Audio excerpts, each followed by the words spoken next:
Nabili mo sa marketplace. Opo, sir.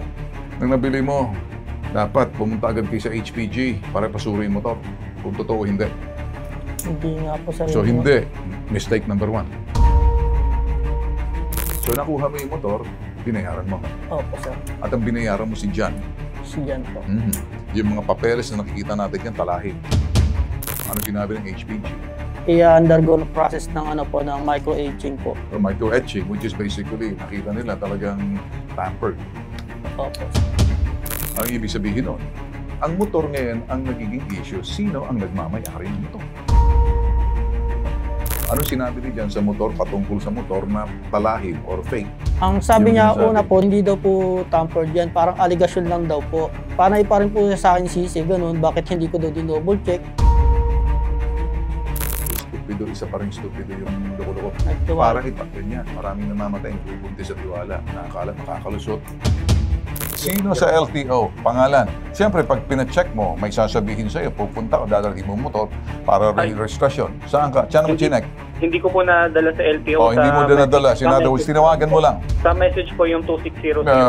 Anong sinabi ng LTO? Ayun po, yung reply niya, yung ganun po, yung no LTO alarm, no apprehension. No LTO alarm, di ba? Kasi hindi pa nasuri yung sinasabing chassis number or micro-etching. Huwag niyo pong gawin ang ginawa nitong biktima at sa suspect nagsalita ng HPG. Wala po akong kinakampahan. Matuto po kayo rito. Una, sasabihin ko, sa lahat ng bagay, sa lahat ng pagkakataon, anumang produkto, serbisyo, o anumang bagay na binibenta sa marketplace. Red alert. Laging isipin, posible, baka ito'y may problema. Dahil ang marketplace, palaruan po yan ang mga modus. Alam mo ba, pag ikaw namimili ng mga motor o anumang gamit, doble ang pagdududa mo. Di bali na maging praning, wag lang maiyak na biktima, pupunta, magpapakampi or magpapatulong. Kaya lahat po kayo nanonood po sa amin. Again, inuulit po namin, maging paladuda sa lahat ng bagay, sa lahat ng oras, sa mga inaalok na produkto or ito po yung sinasabing mga bibenta, trabaho o ano man yung pangako sa inyo, lalo na kapag hindi nyo kilala. Sa anumang bagay na kapareho nito, meron laging dalubhasa na dapat puntahan. Kung ito'y motor, bago kayo bumili, dapat dumaan muna kayo, pacheck nyo muna lahat. Ipasuri nyo agad sa HPG kung nga ba'y natampered yung chassis number. Kasi pag natampered na yan, may problema. So nasaan ngayon ng motor? Ako'y magsasabi sa inyo, naka-impound. At makakausap din natin, puro mga alias eh. Ito nakakabwisit eh. Walang magpagkakakilanlan.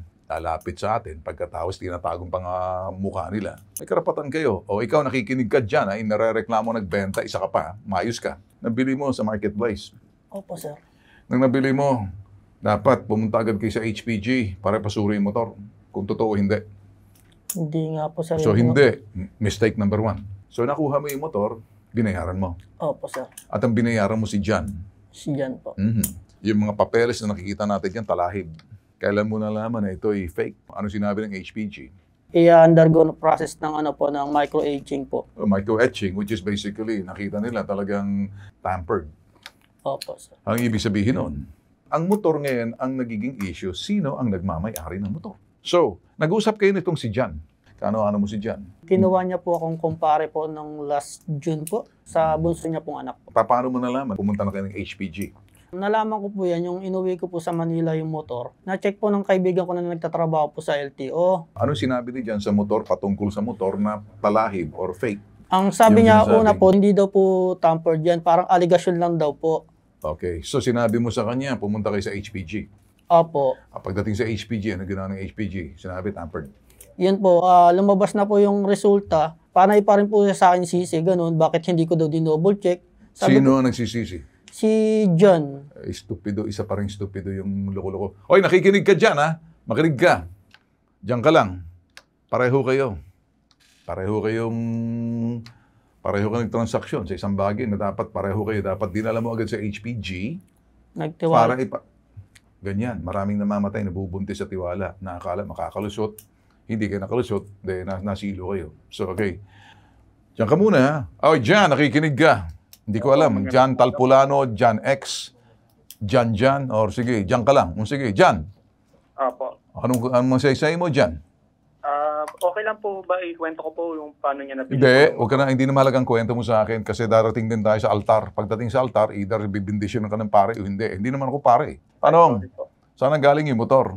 Nabili ko po sa Taguig po, sa market. Nabili mo sa Taguig. Opo. Alam mo ba na fake? Hindi po. Kasi po nung binili ko siya, pinacheck ko po sa LTO po yung...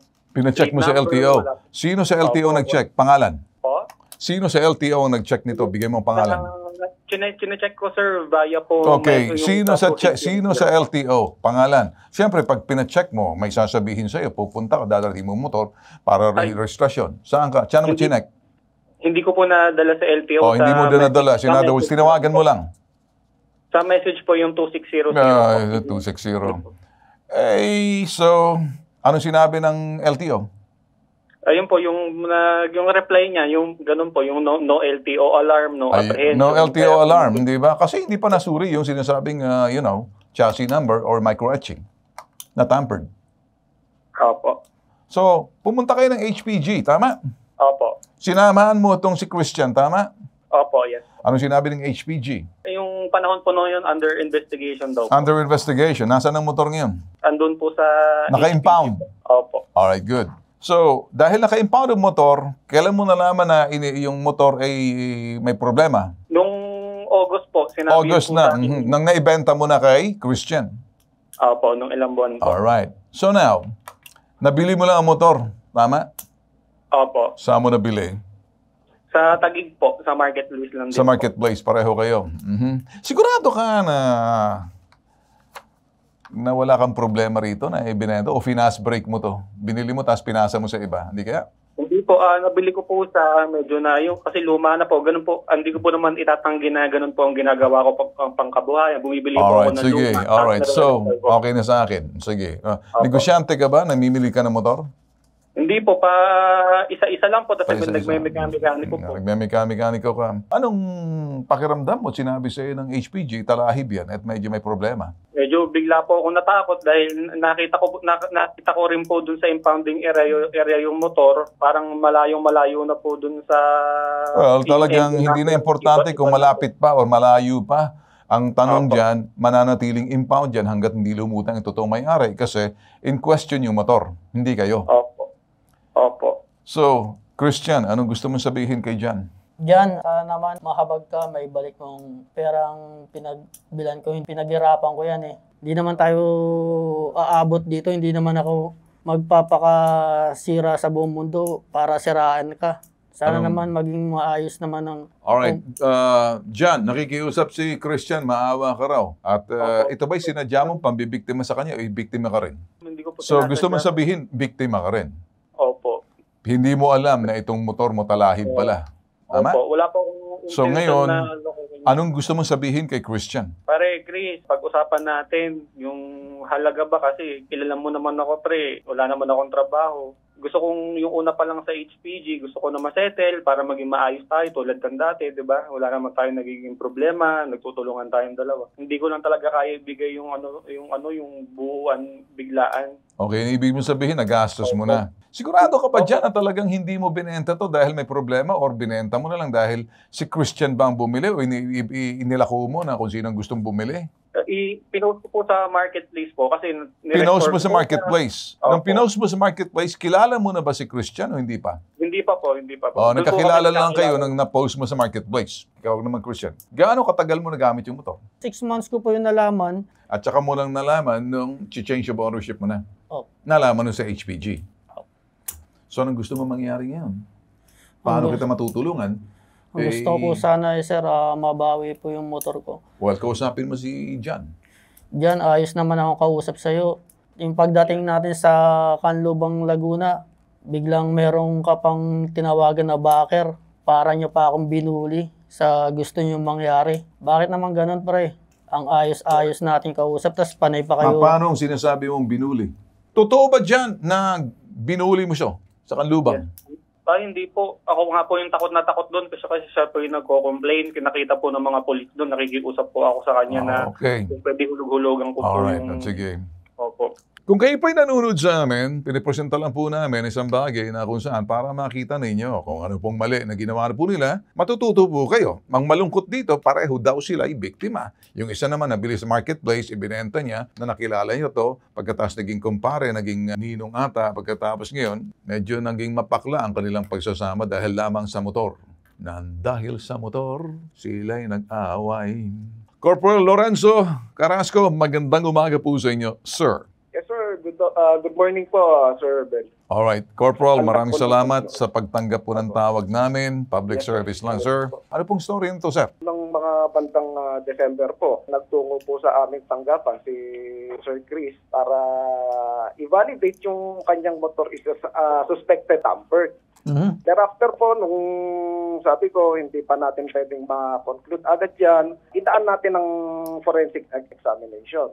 Then po, nung December, nag-undergo na po ng macro-etching examination po yung sasakyan.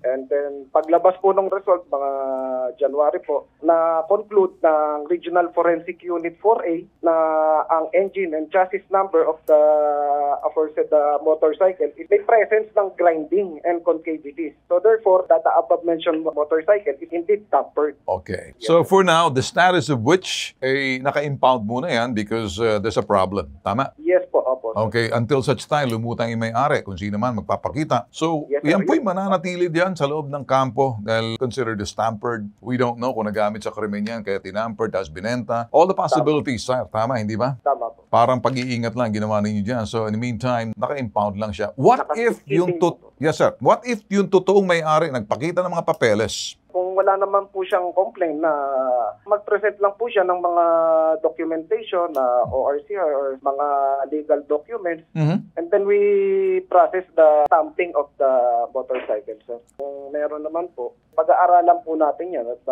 pwede po silang maging liable. Okay. So, kung car na po yan, pwede po silang maging liable sa PDD. Pero Okay. as far as we recovered yung mga engine and chassis, wala pong record dun sa Okay. LTO. Sir, Yes, sir. Opo. can you give us yung mga anti-modus tips at walk us through para wag na po mabiktima kahit sino? Nagbigay po kayo ng sinasabing mga tips na wag mabiktima ng kapareho nito. Ano pong gagawin ng isang na pumunta po sa marketplace, bibili ng motor? Anong unang kanyang gawin, sir? At anong proseso dapat sundin? Take it away, sir. Kayo na po magsasalita. Yes, sir. Yung mga tumatangkilik po ng mga second-hand motor vehicle, much better na bago nyo po bilhin yung vehicle or motorcycle, magtungo po sa pinakamalapit na HPG clearances at doon mag-conduct po tayo ng record checking. Nang sa gayon po, kung makikita po natin yan, kung yung seller nagre-resist, ay wag na tayong pumunta diyan, bili mo na lang to. May red flag na po sa atin yun, wag nang ituloy sa transaction. At nang sa gayon din po, yung other problem, tulad po niya na nakabili sila Sir Chris ng tampered na motor, mape-prevent po natin yun. Likewise po, yung may mga sinasabi po tayo, yung mga talon casa modus or mga nagpepeke ng dokumento, here at HPG, madedetect natin in early possible way para hindi matuloy yung transaction or otherwise, ma-hold natin agad yung vehicle in question na yan na ibinibenta sa inyo. Okay. With that, sir, ito naman pong nandito sa atin, nagre-reklamo at inarereklamo. Ano naman pong advice ninyo, sir? Kung sa ganon, kung talaga pong hindi sila magkakasundo, sir, parehas po naman din na po sila nakausap at since na mag-compare sila, might as well ayusin nila. Pero kung hindi talaga, in-advise ko rin po si Sir Christian na i-file na lang natin yan, na kasuhan na lang. Si John. Nang sa gayon, maayos natin yung problema. Doon na sila mag-usap sa So, kumbaga, sir, magdedemandahan muna. Opo. Bahala ng hukuman kung sino magdedetermina. Tama naman po, sir. Alright. With that, sir, kami po ay nagpapasalamat po. Saludo po ako sa iyo. Corporal Carrasco, malayo pang mararating mo. Magiging sargento ka, lieutenant, captain, whatever. Okay, sir? Thank you, Sir Ben. Thank you. Thank you so much. Huwag niyo pong gawin ang ginawa nitong biktima at sa suspect nagsalita ng HPG. Wala po akong kinakampahan. Matuto po kayo rito. Una, sasabihin ko, sa lahat ng bagay, sa lahat ng pagkakataon, anumang produkto, serbisyo, o anumang bagay na binibenta sa marketplace, red alert, laging isipin, posible, baka ito'y may problema. Dahil ang marketplace, palaruan po yan ng mga modus. Pagdating sa bandang dulo, wala po akong kiber sa pagsisisi kung sino sinireklamo, sinisisi mo, kasi pareho kayo may mali. Kung sakali nagkasundo kayo at nag-aaway kayo, pareho rin kayo may mali. Ang mali ay tinatama at sinusuka. Ang tama ay tinutularan at hinahangaan. Yan po ang aking sasabihin. So, ngayon, mag-a-advise na lang ako sa iyo.